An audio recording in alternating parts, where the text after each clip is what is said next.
Hope कि आप लोगों को ये बात समझ में आ गई होगी। अब बात करते हैं हम लोग, करते हैं हम लोग किसके बारे में, एसिड के बारे में। तो मैंने इसके बारे में आप लोगों को किया ही था, पहले भी जिक्र किए हुए हैं हम लोग, इसके बारे में डिस्कशन किए हुए हैं कि एसिड जो होता है वो रेड लिटमस ब्लू लिटमस को रेड में कन्वर्ट कर देता है। यहाँ पे एक जगह थोड़ा सा मिस्टेक मैंने मिसप्रिंट कर दिया था, तो वो मैं थोड़ा सा रेक्टिफाई करूंगा। इंडिकेटर के तौर पे, हाँ, इंडिकेटर क्या होता है, हर वो सब्सटेंस जो कि किसी भी किसी भी लिक्विड के नेचर को बताता है कि वो ये एसिड है कि बेस है। इस तरह के लिक्विड के नेचर को बताने वाले जो सब्सटेंस होते हैं उन्हें हम लोग क्या कहते हैं, इंडिकेटर कहते हैं। ठीक है, इंडिकेटर के तौर पे कौन कौन सा इंडिकेटर यहाँ पे दिया हुआ है, रेड अनियन पील है, ये सब नेचुरल इंडिकेटर है। नेचुरल इंडिकेटर का नाम पूछा जाता है बेटा, बहुत कॉमन है। इसके अलावा और कुछ फ्लावर्स भी हैं जैसे पिटूनिया वगैरह हैं, मैं इसको पिछले दिन रीड करवाया था। लिटमस सॉल्यूशन वाला टॉपिक में थोड़ा सा एक जगह प्रिंटिंग हो गया था। It is available in the lab in as blue और रेड लिटमस के तौर पे। When purple coloured solution is acidified, purple colour के सॉल्यूशन को जब आप एसिडिफाइड करोगे तो ये रेड कलर का होगा चेंज एसिड में, और ब्लू कलर में चेंज हो जाएगा बेस में। ये थोड़ा सा एक मिसप्रिंटिंग था। ठीक है, तो आप लोग यदि लिख के रखे हो ये टॉपिक, तो जरूर इसको सुधार लीजिएगा आप लोग। समझ में आ गया, क्लियर, समझ में आया? Yes sir. फिर से रिपीट कर दूं लिटमस सॉल्यूशन के बारे में, जल्दी बोलो। Yes sir. पढ़ा ना?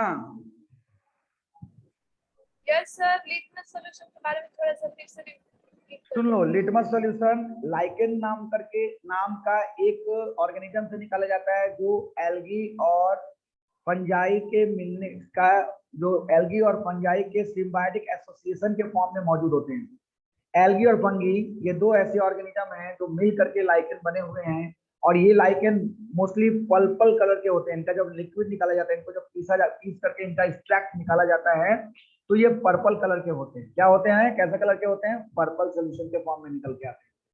अब इस पर्पल कलर में जब आप एसिड डालोगे तो वो रेड हो जाएगा, और इसी पर्पल कलर में जब आप बेस डालोगे, तो वो क्या हो जाएगा, वो हो जाएगा ब्लू।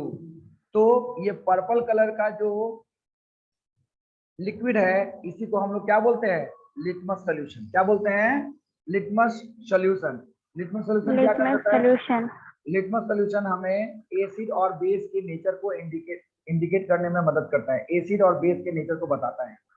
समझ में आया बात? एसिड में ये पर्पल कलर किसमें कन्वर्ट हो जाएगा, कौन सा कलर में, रेड।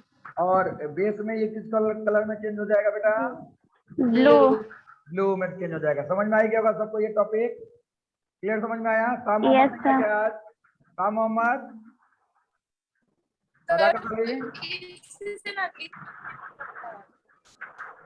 चलो, litmus solution is purple dye. Purple dye का मतलब होता है पर्पल कलर, समझ में आ गया, जो कि लाइकेन से निकाला जाता है। अब हम लोग डिटेल में स्टडी करेंगे बेस के बारे में। बेस क्या होता है, base is also a kind of substance which turns red litmus to blue. ये रेड लिटमस को ब्लू कर देता है। Turn phenolphthalein to pink, phenolphthalein को ये क्या बना देता है, पिंक बना देता है। अच्छे से समझ लीजिए, मिथाइल ऑरेंज को ये येलो कर देता है। उसने क्या किया था, एसिड ने क्या किया था, मिथाइल ऑरेंज को कौन सा कलर में कन्वर्ट कर दिया था, रेड कलर में कन्वर्ट कर दिया था। पेनोफ्थलीन को एसिड कौन से कलर में चेंज करेगा, नो चेंज, कोई चेंज नहीं होगा उसमें, नो चेंज। और लिटमस पेपर यदि हो तो एसिड ब्लू को क्या बना देगा, उल्टा रेड बना देगा।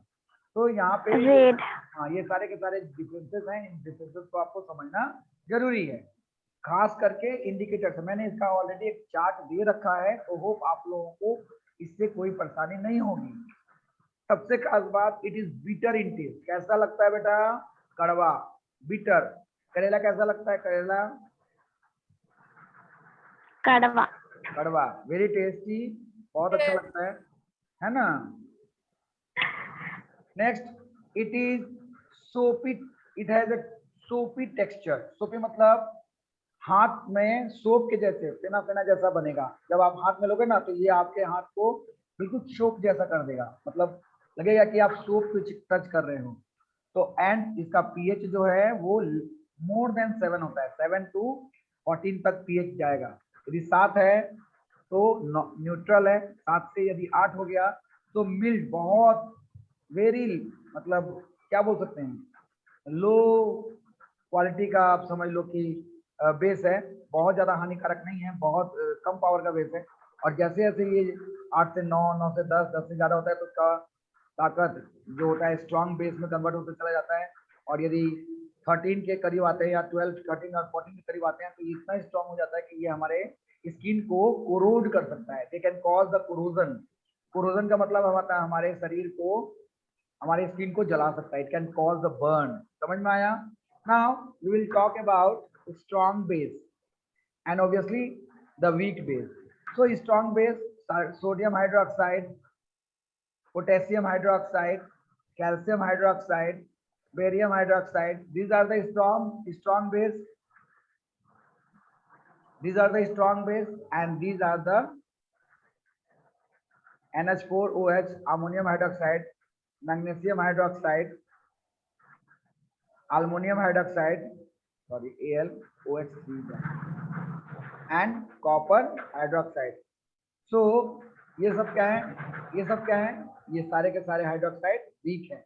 याद रखना पड़ेगा, कई बार ऐसे रिएक्शन दे देता है, इस तरह का क्वेश्चन दे देता है, what happen when a strong acid will react with weak base. तो वीक बेस के तौर पे आप इसको नहीं लेंगे, आप इसको लेंगे।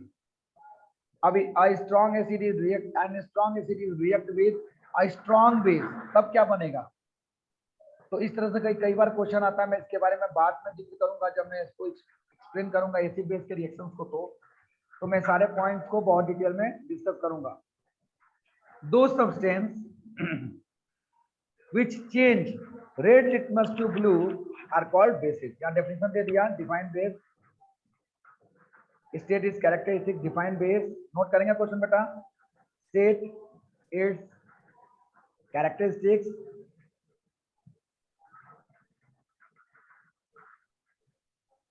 state the change of color in base, change of colors of indicator, sorry, of indicator in base। Base में इंडिकेटर का कौन कौन सा कलर चेंज होता है ये नोट करना है। यहाँ पे एग्जांपल बकायदा दे रखा है, बेकिंग सोडा सॉल्यूशन, नीम, कुकुम्बर, वॉशिंग सोडा। कुकुम्बर का मतलब क्या हुआ, खीरा। नीम तो जानते हैं हम लोग ना। Yes, sir. बेकिंग सोडा सब जगह में यूज होता है। Yes, sir. और ये बीटर गोड क्या है, बीटर गोड करेला। करेला। हाँ, ये सारे के सारे जो हैं बहुत फंस रही है बेटा सिद्धि। सारे के सारे जो हैं वो क्या है, वो नेचुरल, ये सब नेचुरल क्या है, नेचुरल बेस है। Natural base. अभी मान लो यदि किसी को एसिडिटी होता है तो क्या कहा जाता है, डॉक्टर क्या कहता है उसको, जिसको एसिडिटी हो रखा है, बोला है शुगर से रिलेटेड चीजों को कम खाओ, प्रोटीन से रिलेटेड चीजों को कम खाओ, क्योंकि ये सब के सब एसिडिक इन नेचर हैं। यदि खाना है तो आप इस तरह के बेसिक सब्सटेंस ज्यादा खाओ, और वो भी ज्यादा तल के नहीं। ये सब इस तरह की चीजें, बेसिक चीजें खाओ, आपसे आपके जो पेट से रिलेटेड प्रॉब्लम है वो सॉर्ट आउट हो जाएंगे। तो these are the natural bases, and there are some artificial bases also which are made by the human being, obviously with the help of the minerals. So what are they? They are the washing soda, slaked lime solution. Slaked lime solution means CaOH bracket 2, this is the, ये slaked lime है। और quick lime जो होता है वो CaO होता है, सूखा चूना क्विक लाइम। और स्लेक्ट लाइम का मतलब हो गया भीगा चूना, ये भीगा हुआ चूना है, ठीक है। सोप सॉल्यूशन, साबुन का पानी, ये सारे के सारे ऐसे सब्सटेंसेस हैं जो कि बेस हैं। बेस का एक कॉमन कॉमन एक चीज आपको बताता हूँ बेस में, जो कि आप लोग खुद भी निकाल सकते हो, इवन कई बच्चों को पता भी होगा। जितने भी बेस है इसमें एक चीज कॉमन है, जरा देखोगे मिलाओगे तो क्या कॉमन दिखाई दे रहा है इसमें? OH। हाँ, इसमें OH आपको कॉमन दिखाई दे रहा है। यानी कि किसी भी सब्सटेंस में यदि OH हो तो कहीं ना कहीं वो बेस है, और किसी भी सब्सटेंस में यदि H स्टार्टिंग में हो, इनऑर्गेनिक ऑर्गेनिक मतलब जो एसिड है उनको छोड़ करके जितने भी इनऑर्गेनिक एसिड हैं सब में आपको स्टार्टिंग में क्या मिलेंगे? H मिलेंगे। देखो तो ये वाटर का ये दो रूप है, H के प्लस में और OH के माइनस के रूप में आपको दिखाई देगा। जब वाटर को आप तोड़ोगे, मैंने फोटोलाइसिस आप लोगों को पढ़ाया है, तो आप लोगों ने उस बात को गौर किया होगा, ये वाटर ही दो फॉर्म में मौजूद दिखा रहा है। जब ये H प्लस के फॉर्म में किसी मिनरल के साथ जुड़ा होता है तो वो एसिडिक इन नेचर हो जाता है, और OH माइनस के फॉर्म में जब किसी मेटल के साथ जुड़ जाता है तो ये बेस बन जाता है। क्लियर समझ में आया बेटा आपको? यहाँ पे देखो सब आगे में मेटल है, सोडियम, पोटेशियम, अमोनियम, ये मेटल नहीं है, ये मेटल नहीं है, लेकिन ये बेस के जैसे काम करता है। मेटल नहीं है, इसके बारे में बाद में बताएंगे। बाद में इसलिए बताएंगे क्योंकि ये एक तरह का रेडिकल है, NH4 है, इसमें नाइट्रोजन और हाइड्रोजन मिला करके बनाया गया है। ये थोड़ा एक्सेप्शनल केस है। कैल्शियम, ये सारे के सारे जो हैं मेटल हैं। क्लियर हुआ? समझ में आया सबको? Everyone understood? Yes sir. अच्छा ठीक है, आगे बढ़ते हैं। नेक्स्ट है, इसका बहुत सारे एग्जांपल देखो। इसमें क्या क्या रिप्लेस हो सकता है? जैसे ही मान लो हम इसको पानी में डालते हैं तो, सॉरी ये तो Na है ना, इसलिए नहीं लगेगा, NaOH होता है। तो OH जो है वो वहां से आयनाइज फॉर्म में होकर के पानी में निकल गया।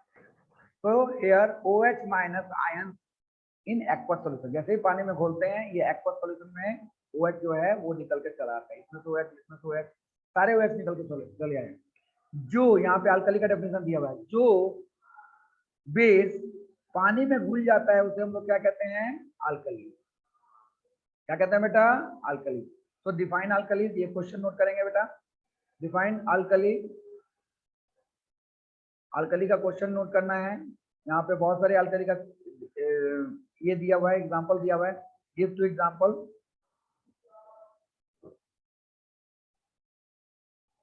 दो एग्जांपल्स देने हैं आपको। सोडियम हाइड्रोक्साइड हो गया, पोटेशियम हाइड्रोक्साइड हो गया, अमोनियम हाइड्रोक्साइड हो गया, कैल्शियम हाइड्रोक्साइड हो गया। ये सारे के सारे जो हैं ये सब अल्कली हैं। तो यहाँ पे एक नोट में भी एक लिख रखा है कि सम बेसिस आर अल्कली, ठीक है, तो होता ही है। Now we come to acid base indicator once again, and we already know that the indicator are the substance that helps to identify the nature of a chemical substance, either be it acidic or basic or neutral। ठीक है, समझ में आया बेटा आप लोगों को?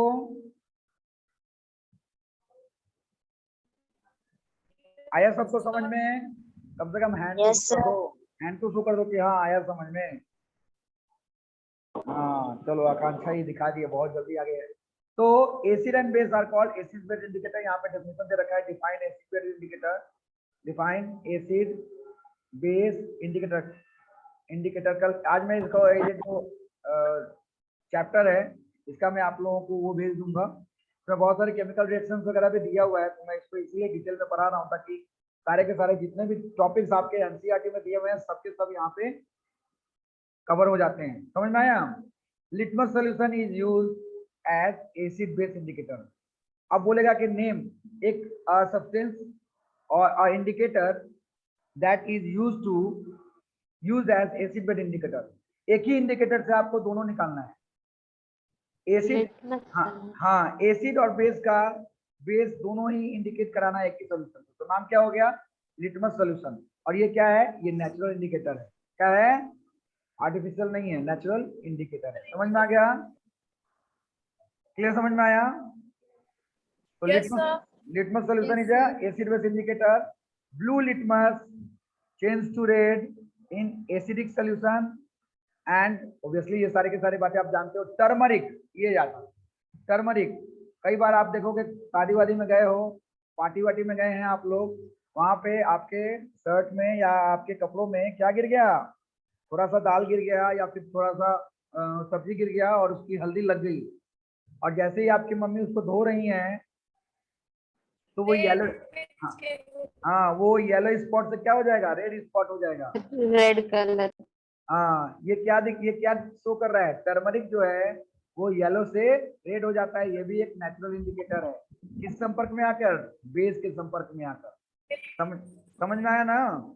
कई बार हाथ और मुड़ जाता है हम लोगों का, तो घर में क्या कर देते हैं हम लोग, देसी उपचार करते हैं ना, तो उसमें हल्दी चूना लगाते हैं ना।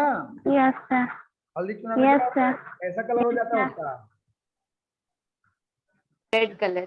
रेड सर कलर हो रेड जाता हो है। जाता है। तो टर्मरिक सिर्फ बेस को इंडिकेट लेने के लिए यूज किया जाता है, एसिड को इंडिकेट करने के लिए यूज नहीं किया जाता।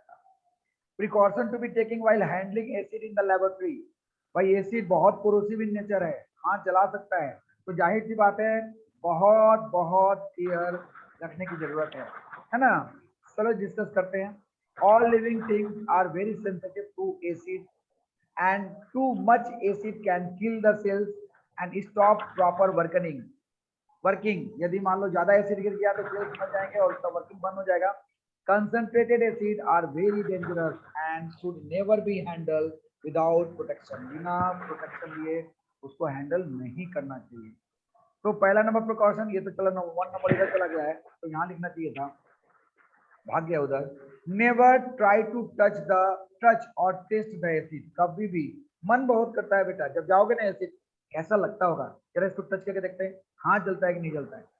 बाबू कभी भी ऐसा काम नहीं करना चाहिए लेबोरेटरी में, क्योंकि इतना हाईली कोरोसिव होता है कि उसका थोड़ा सा भी पॉइंट, मैंने एक वीडियो शेयर किया था अपने यूट्यूब पे, उसमें मैंने दिखा रखा है कि एसिड स्ट्रॉन्ग H2SO4 में एक आदमी चम्मच डाल रहा है और वो चारा का चारा चम्मच गल गया। आप लोग देखियो ये वाला वीडियो मेरा, कौन कौन देखा है ये वीडियो? यस सर, हम देखे हैं।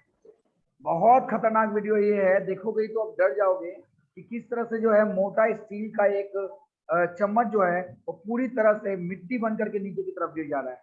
देखो वो वीडियो मैंने शेयर किया है मेरे शॉर्ट्स में, वहां पे है ऑलरेडी, शॉर्ट्स में मैंने लगा रखा है।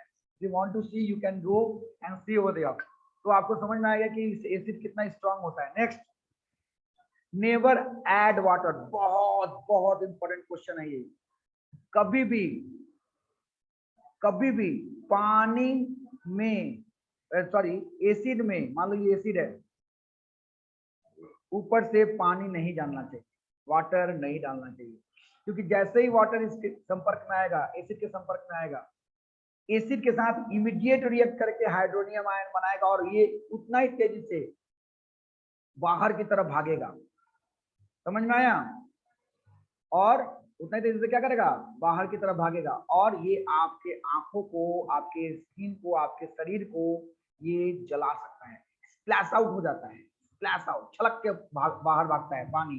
जैसे पानी गिरा ना, ऐसा लगता है कि पानी जल रहा है और वो ऊपर की तरफ भागता है। बिल्कुल वैसे ही जैसे हमारा स्किन कभी आग के संपर्क में आ जाता है और अपने हाथ को हम बहुत तेजी से निकालते हैं, बिल्कुल वही रिस्पॉन्स यहाँ पानी करता है, और आंखों पे गिर सकता है और आंखों को जला भी सकता है। समझ में आया? इवन बॉडी की स्किन को भी जला सकता है। तो कभी भी never add water into concentrated acid without बोतल इट, सॉरी अदरवाइज बोतल विल ब्रेक, बोतल टूट जाएगा। Always concentrated acid to water, यानी कि जब भी आपको मिक्स करना है तो आप पानी ले लो पहले और बूंद बूंद करके एसिड गिराओ इस पे, और इधर से एक ग्लास का रॉड ले लो और उसके साथ स्टायर करो, उसके साथ उसको मिक्स करो। ऐसे ही कभी भी एसिड को पानी में मिलाना चाहिए, ना कि पानी को एसिड में मिलाना चाहिए। समझ में आया? 1 मिनट होल्ड करो, 1 मिनट।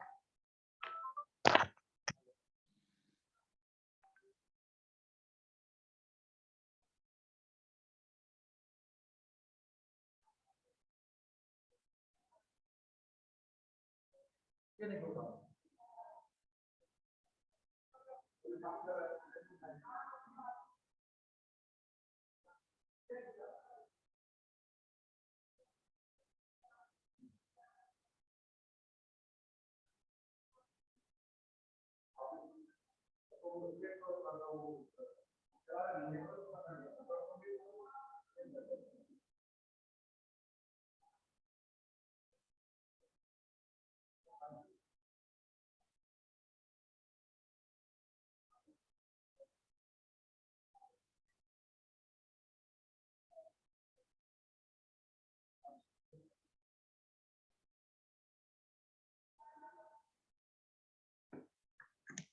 ठीक है,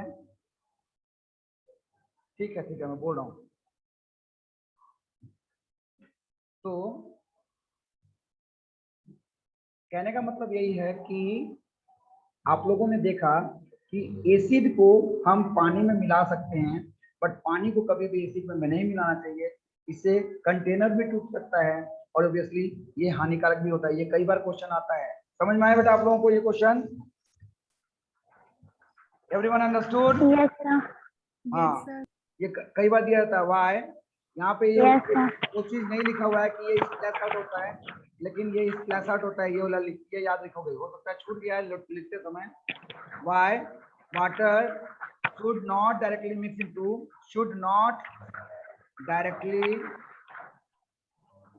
mix into the acid. Give reason. ये क्वेश्चन नोट करेंगे आप लोग, बहुत इंपॉर्टेंट क्वेश्चन है। सर हाँ बोलो। सर, जो एसिड अटैक होता है उसमें कौन सा एसिड यूज करता है लोग? एसिड अटैक में कौन सा एसिड यूज करता है? कहाँ एसिड अटैक हुआ था, मतलब मुझे पता नहीं है इसके बारे सर में। वो जो लक्ष्मी अग्रवाल का नहीं आया था, लक्ष्मी अग्रवाल, हाँ क्या हुआ था उसमें बताओ। एसिड अटैक हुआ था ना उनके, वो अच्छा, एसिड देख के वो हाँ छपाक छपाक अब वो हाँ भी। समझ में, छपाक, वो अब समझ गया तुम। वो वाला एसिड के बारे में बात कर रही हो, मैं बता रहा हूँ। उसमें क्या होता है, वो लोग कोशिश मतलब जनरली या तो HCl एसिड रखते हैं, नहीं तो H2SO4 रखते हैं। H2SO4 तो HCl से भी खतरनाक होता है। HCl थोड़ा सल्फ्यूरिक एसिड। हाँ सल्फ्यूरिक एसिड, और या फिर HCl रखते हैं। HCl hydrochloric. एक हेलो नहीं क्यों उठाओ, रखा भी बात करते हैं। हेलो, तो अब बात करते हैं हम, इसके बारे में, बात करते हैं advantages of acid. Hydrochloric acid is based in stomach. कहाँ होता है भाई? स्टमक में निकलता है। क्या काम कर देता है ये? एसिडिक मीडियम बनाता है और प्रोटीन के डाइजेशन में मदद करता है। HCl acid kill bacteria in the stomach में बैक्टीरिया को मदद मारता है। विनेगर, जिसके नाम, जो कि एक मिल्ड एसिड है, जिसको हम लोग एसिटिक एसिड के नाम से भी जानते हैं, ये अचार वगैरह प्रिजर्व करने में यूटिलाइज किया जाता है, मतलब इसको फूड के तौर पे यूटिलाइज किया जाता है। ठीक है ना, जानते हैं हम लोग ना। कोल्ड ड्रिंक्स का मतलब हो गया, सॉरी, H2CO3। कोल्ड ड्रिंक जो होता है, जैसे कि कोका कोला वगैरह हो गया, उसमें आपको मिलेगा कार्बनिक एसिड, जो कि उसके टेस्ट को इन्हांस करता है, हल्का खट्टा बनाता है। इवन लेमन, जो भी हम लोग नेचुरल एसिड होता है उसको यूटिलाइज करते हैं। लेमन हो गया। सिट्रिक एसिड है ना, जो कि इनडाइजेशन में जो भी अपाचन होता है, कोई भी पेट से रिलेटेड प्रॉब्लम हुआ तो वहां पे इसको ठीक किया जाता है। ऑरेंज और आंवला जो होता है वो एस्कॉर्बिक एसिड होता है उसमें, और वो जो है आपके बीमारी को बचाता है। कौन सा बीमारी से बचाता है? स्कर्वी। तो ये मैंने आप लोगों को बताया। इसके अलावा समझ में आ रहा है ना सबको? तो स्टेट द एडवांटेजेस, लोग लिख लो ये क्वेश्चन आप लोग। State the advantages of, state the importance of acid. Acid का इंपॉर्टेंस लिख लो, ठीक है। Mineral acid and organic. तो अब आता है डिफरेंट टाइप्स ऑफ एसिड, कहाँ कहाँ से निकलते हैं। मिनरल एसिड मैंने जैसे कि जिक्र किया, मिनरल एसिड कहाँ से निकाला जाता है? मेनली इनऑर्गेनिक एसिड होते हैं, और ये इनऑर्गेनिक होते हैं और ये कहीं ना कहीं इनऑर्गेनिक सब्सटेंस से भी बनाए जाते हैं, जैसे H2SO4 हो गया, हाइड्रोक्लोरिक एसिड हो गया, नाइट्रिक एसिड हो गया। ये थोड़ा इधर की तरफ चला गया है, मिस प्रिंटिंग हुआ है, चलो कोई नहीं। और ऑर्गेनिक एसिड जो होता है ये ऑर्गेनिक सब्सटेंस से ही निकाला जाता है, जैसे सिट्रिक एसिड हो गया, ऑरेंज हो गया, है ना, टेरामिन हो गया, टार्टेरिक एसिड हो गया, ये सारे के सारे जो एसिड हैं। इवन कई बार कर्ड जो है वो लैक्टिक एसिड है उसके अंदर, गुआवा वो उसके अंदर एक्जेलिक एसिड है, विनेगर है, हाँ उसके अंदर स्कॉर्बिक एसिड है। स्टिंग ऑफ एंट स्टिंग में कौन सा एसिड है पाया जाता है? फॉर्मिक एसिड पाया जाता है। तो ये सारे के सारे जो एसिड हैं कहीं ना कहीं ऑर्गेनिक एसिड हैं, कहीं ना कहीं ये किसी ऑर्गेनिज्म से निकाले जा रहे हैं और ये मिल्ड होते हैं, ये बहुत ज्यादा हानिकारक नहीं होते हैं। ऑब्वियसली एंट का जो स्टिंग होता है ये काफी जलन पैदा करता है, लेकिन बाकी जो है एसिड वो रिच इन विटामिन सी होते हैं। समझ में आ गया आप लोगों को? Everyone understood? आया? सबको समझ में आया? Yes sir. कल के डेट में हम लोग पॉइंट नंबर 7 यानी कि concentrated acid and synthetic indicator के बारे में बात करेंगे, नेचुरल इंडिकेटर के बारे में बात करेंगे, जो कि ऑलरेडी हम लोग जानते हैं। कल और एक टॉपिक पकड़ेंगे हम लोग, सॉल्ट के बारे में पढ़ेंगे। सॉल्ट के बाद कैरेक्टरिस्टिक्स देखेंगे, आयनाइजेशन वगैरह का, बहुत सारे टॉपिक्स हैं बेटा, बहुत स्पीडली हम लोग को चलना होगा, ठीक है? तो आज के लिए इतना ही रहने देते हैं। समझ में आया आप लोगों को कि नहीं आया?